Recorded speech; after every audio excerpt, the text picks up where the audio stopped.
Baik, selamat sore anak-anak. Sore, Ibu.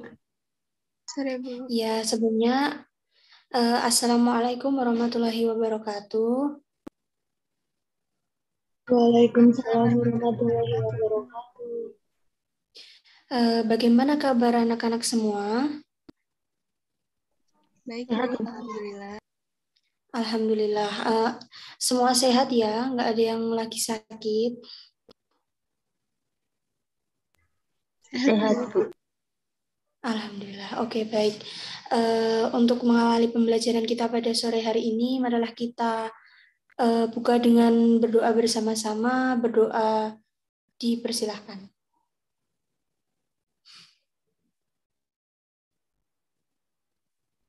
Cukup. Baik anak-anak, hari ini kita akan belajar tentang sifat koligatif larutan, larutan elektrolit dan non-elektrolit. Kali ini Ibu dibantu oleh Mbak Hajidah dalam men-share screen-kan materi karena di tempat Ibu sedang ada kendala.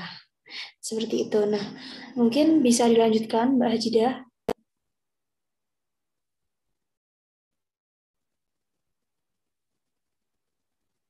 Nah, baik. Anak-anak, ini tuh gambar apa ya?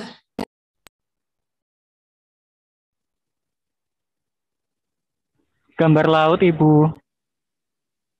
Ya, benar sekali. Nah, pada minggu lalu, Ibu itu sudah meminta kalian untuk mengamati tentang air laut. Nah, menurut kalian, apakah air laut ini bisa menghantarkan listrik dan mengapa hal itu bisa terjadi? Siapa yang bisa menjelaskan? Saya izin menjawab, Ibu. Jadi dari yang saya baca, air laut itu merupakan konduktor listrik yang baik karena dalam air laut itu mengandung banyak sekali ion. Nah, ion-ion itu dihasilkan oleh garam. Jadi kan air laut itu kan asin karena mengandung garam. Nah, garam-garam itu ketika di dalam air itu terionisasi menjadi kation dan anion. Kemudian kation dan anion itu yang menyebabkan air laut bisa mengantarkan listrik, Bu. Seperti itu yang saya baca. Baik, benar sekali Mas Seto, jawabannya sudah sangat tepat. Terima kasih. Nah, memang benar. Jadi air laut ini bisa menghantarkan listrik dengan baik karena adanya ion-ion dari garam-garam NaCl, MgCl2, dan KCl. Oke, next selanjutnya. Next, Mbak Hajidah. Nah, baik. Tujuan pembelajaran kita hari ini, tujuannya itu yang pertama, kita akan menganalisis perbedaan sifat koligatif larutan elektrolit dan non-elektrolit, kemudian melakukan pengamatan dan melaporkan hasil diskusi dari sifat koligatif larutan. Ini dari penerapannya, misalnya penurunan titik beku larutan, dari video yang ditampilkan. Nah, kita langsung masuk. Apa sih larutan elektrolit itu? Nah, jadi larutan elektrolit adalah larutan yang terdapat zat-zat yang membentuk ion-ion ketika dilarutkan di dalam air itu menghasilkan larutan yang menghantarkan arus listrik. Nah, misalkan dengan adanya alat uji itu memunculkan gelembung-gelembung gas di dalam larutannya. Nah, macam-macam dari larutan elektrolit itu ada berupa asam, kemudian basa. Basa itu ada basa kuat, asam lemah, dan juga garam. Seperti itu. Baik, bisa dilanjutkan, Mbak. Nah, selanjutnya mengenai larutan elektrolit.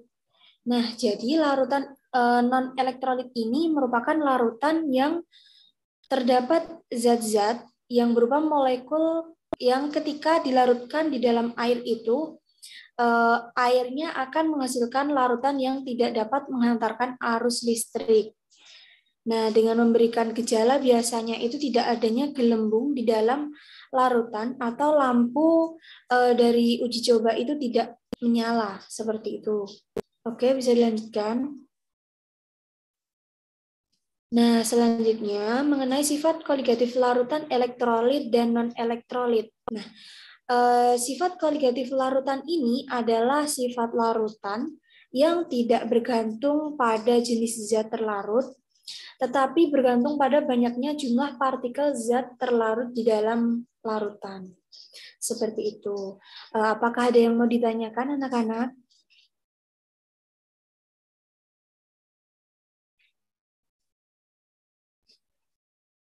Belum, Bu. Belum, Ibu. Baik. Oke, mari kita lanjutkan. Di sini Ibu ada video. Mohon untuk diamati ya anak-anak.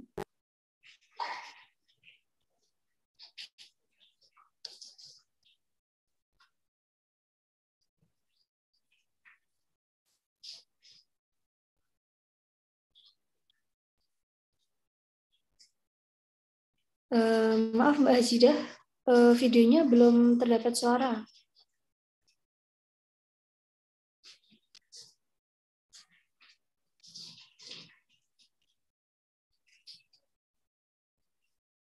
Hal ini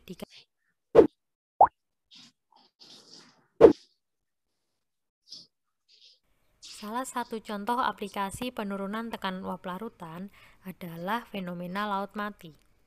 Jika kita berenang di laut mati, kita tidak akan tenggelam. Hal ini dikarenakan konsentrasi zat terlarutnya yang sangat tinggi. Kadar garam pada laut mati ini sangat tinggi dibandingkan dengan laut pada umumnya. Dengan adanya kadar yang sangat tinggi, menyebabkan air tidak mudah menguap. Tingginya konsentrasi zat terlarut di laut mati membuat laut mati memiliki massa jenis yang besar, bahkan lebih besar dari massa jenis manusia. Karenanya, kita dapat mengapung di laut mati. Hal ini sama prinsipnya dengan pembuatan kolam apung. Kolam apung dibuat dengan melarutkan garam ke dalam air kolam dengan jumlah besar, sehingga diperoleh konsentrasi garam dalam air kolam yang tinggi.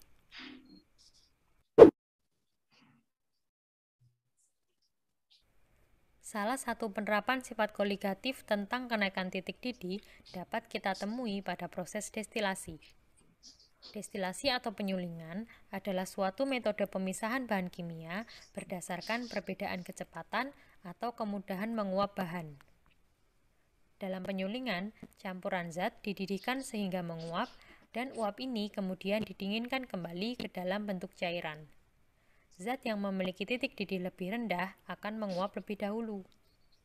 Tahap pertama yang dilakukan dalam pengolahan minyak bumi adalah destilasi bertingkat, yaitu proses destilasi berulang-ulang sehingga didapatkan berbagai macam hasil berdasarkan perbedaan titik didihnya.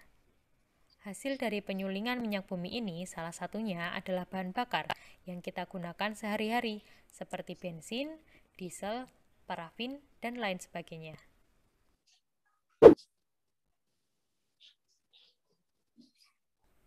Penerapan sifat koligatif dalam hal penurunan titik beku larutan dapat kita jumpai pada pembuatan es putar. Pembuatan es putar ini memerlukan adanya cairan pendingin. Cairan pendingin merupakan larutan berair yang memiliki titik beku jauh di bawah 0 derajat Celcius. Cairan pendingin ini bisa dibuat dengan melarutkan berbagai jenis garam ke kepingan es batu. Pada pembuatan es putar, cairan pendingin dibuat dengan mencampurkan garam dapur dengan kepingan es batu dalam sebuah bejana berlapis kayu. Pada pencampuran itu, es batu akan mencair sedangkan suhu campuran turun. Sementara itu, campuran bahan pembuat es putar dimasukkan ke dalam bejana lain yang terbuat dari bahan stainless steel. Bejana ini kemudian dimasukkan ke dalam cairan pendingin sambil terus-menerus diaduk sehingga campuran membeku.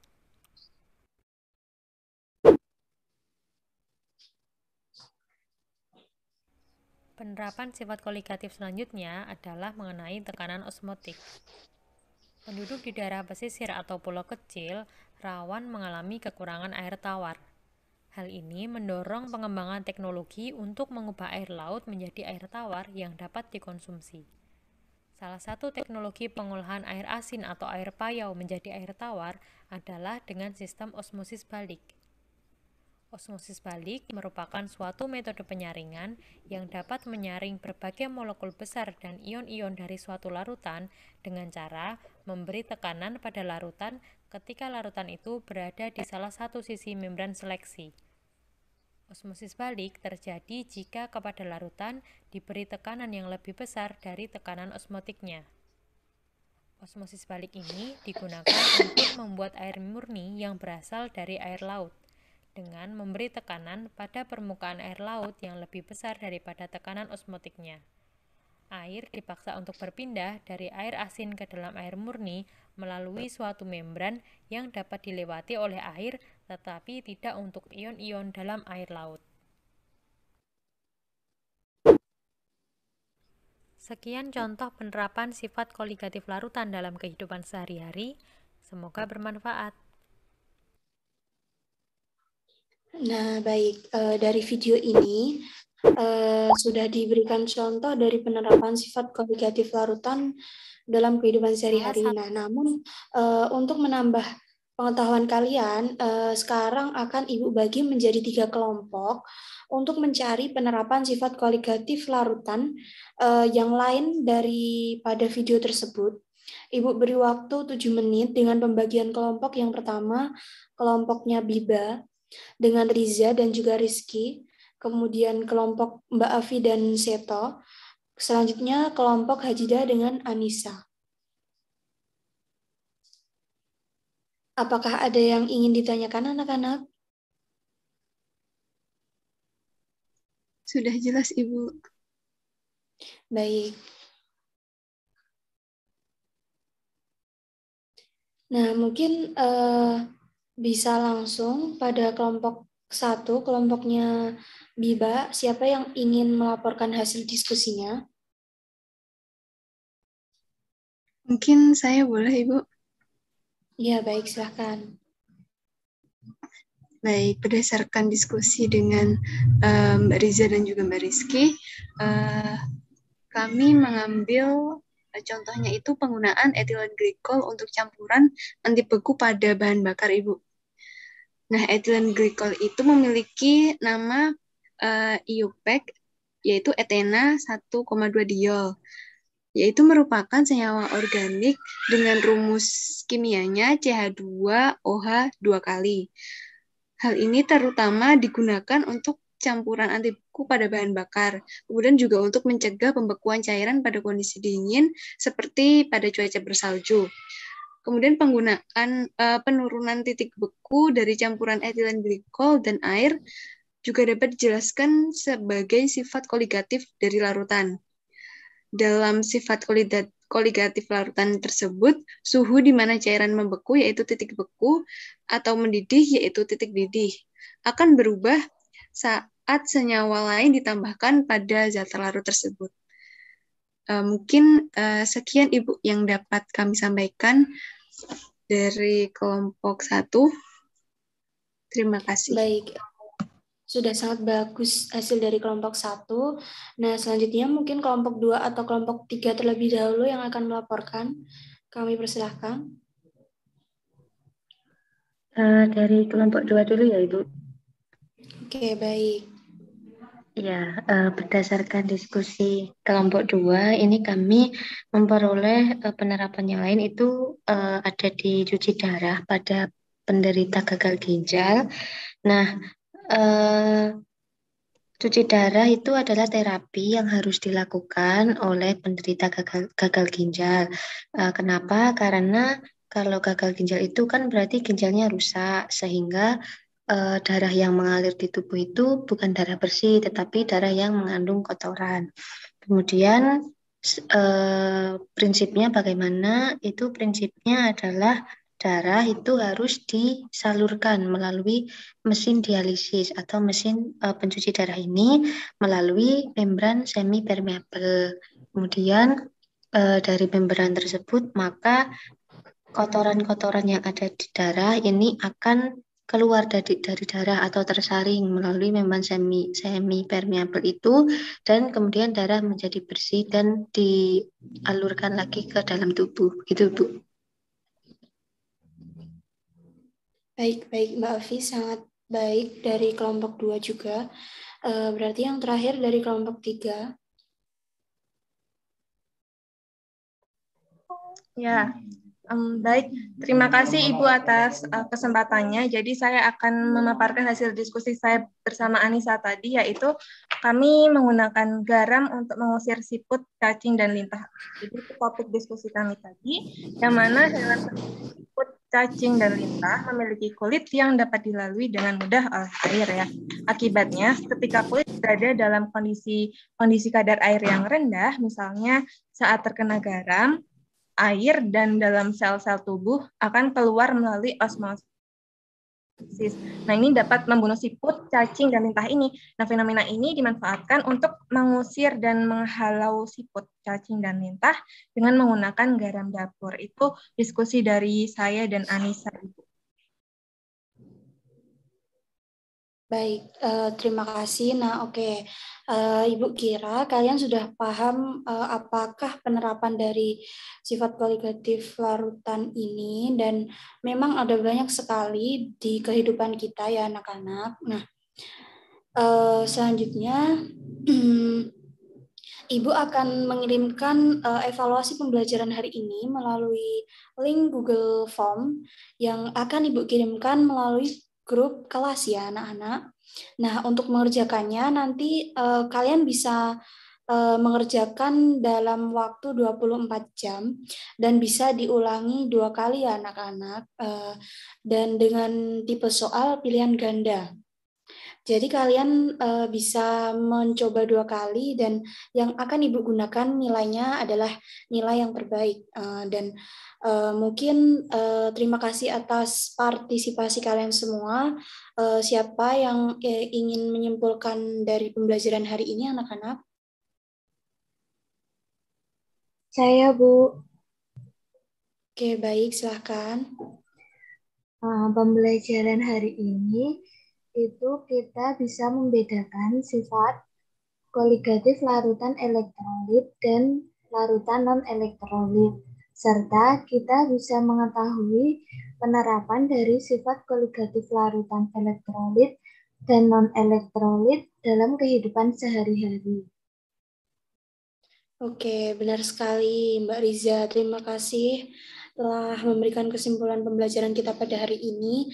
Nah, memang benar kita hari ini belajar tentang apa saja penerapan sifat kualitatif larutan dalam kehidupan sehari-hari, dan kita akan melanjutkan pertemuan kita di minggu depan ya anak-anak. Jangan lupa mengerjakan soal evaluasi yang Ibu kirimkan. Dan mungkin untuk mengakhiri pembelajaran kita pada sore hari ini, mari kita tutup dengan berdoa bersama-sama dengan membaca hamdalah bersama-sama. Alhamdulillahirrabbilalamin. Cukup sekian dari Ibu, kurang lebihnya mohon maaf. Wassalamualaikum warahmatullahi wabarakatuh. Waalaikumsalam warahmatullahi wabarakatuh. Terima kasih Ibu. Terima kasih, Bu. Terima kasih atas partisipasi kalian. Sampai jumpa. Sampai jumpa Bu.